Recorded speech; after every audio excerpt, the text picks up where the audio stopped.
one other thread in my work that I also think is almost as significant as my work with language is time perception in music. And this idea, that time always moves forward. And like philosophically speaking too, I think when I was going through some difficult things many years ago, I think I just didn't want time to move forward, and so Yeah. how can I express that in my music? And that's the first time I think my music became more personal. Like it became something more than just me composing a piece for school, if that makes Right. sense. Right. Yeah. Do you have a favorite sound on an instrument, like a favorite technique or something Oh you man, love to put into your music? that's a very specific question. I know. I just love. I don't have a specific sound that I can mention, but strings. Yeah. Strings can do so much, um, and vocal too. But with strings, I mean, I love. Maybe this is overused. Maybe I feel like all the composers overuse it, but I love the ricochet con legno battuto. Oh yeah. That's a good one. Yeah, I don't know. But strings. I think I really want to learn a string instrument so I can compose better for strings. Yeah. I for sure think that string instruments have the widest vocabulary, I guess, of Yeah. those types of sounds. And I also love writing for strings for that Hmm. reason. Absolutely. So we've touched on a lot of aspects of your work that I feel like we could dive deeper in to with my next question. And that is, what would you describe as the primary pillars of your creative practice? Yeah. So I mean, I just mentioned different notions of time in music, writing, composing text. I do think of my practice of writing text being almost integral as part of the composing music process. And then the third one I would say is like sounds and gestures of the natural world, like how a ball bounces on the floor Mm, and like just literally like forces of physics. yeah, Just yeah, imitation of natural world. Bird sounds. I find those to be somehow yeah very like just nice to be writing something that is part of the world that we live in. yeah, I love that. I'm really interested in hearing more about the way that you work with time.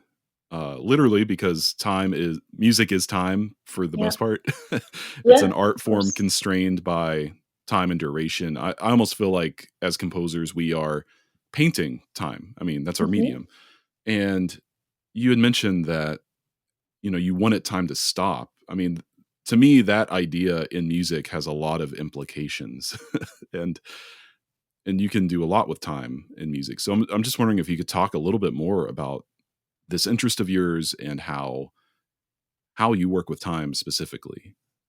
So as I mentioned, I think my interest in time was prompted by going through this difficult period that made me just want to like I myself, not as a composer but as a human, I didn't want time to move forward. Yeah. And I was thinking a lot about how things constantly change over time and how we don't really have any like philosophically we don't have any control over that, and how scary it is that time always moves forward whether we like it or not. I think that's how my very first piece relating to time came about, Against Time for solo piano. And I think in a way the first two-thirds of the piece is about me trying to like pull time from going forward. And it's very slow, very quiet, very meditative. There are bell sounds. And then the end of the piece is suddenly like we have to let go of that, time that we have been pulling backwards, and then it just kind of goes, right? Yeah. So I think of it also physically that way, because it's impossible to stop time. So even if we try to manipulate it, it will catch up with us eventually. So that was one piece, and then TikTok is another piece that I wrote in 2019. And in a way, I wasn't initially planning on the piece to be relating to time, but it was written for the Tak ensemble. And so the sound Tak has quite a lot of meanings in Polish. So I wrote a poem in Polish using the word tak. And then, of course, TikTok, which means Right. TikTok, also relates to time. So I thought, oh, maybe I can sort of weave that aspect of time and language, like wordplay, in this piece. And so the piece is really about like ticking clocks, and that's the A section. Then the B section is where time suddenly becomes suspended. Again, for some reason, I'm really drawn to this feeling of time like ceasing to exist, and we just sort of float in it.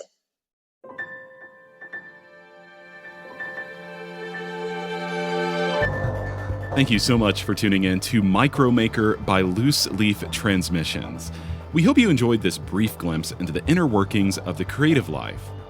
If this resonated with you, be sure to check out the full conversation on Music Maker with Tyler Kline, a podcast exploring craft and process, philosophy and inspiration, and the honest, often messy parts of being an artist, creative uncertainty, purpose and identity, and resilience. You can find Music Maker wherever you get your podcasts or by visiting musicmakerpodcast.com.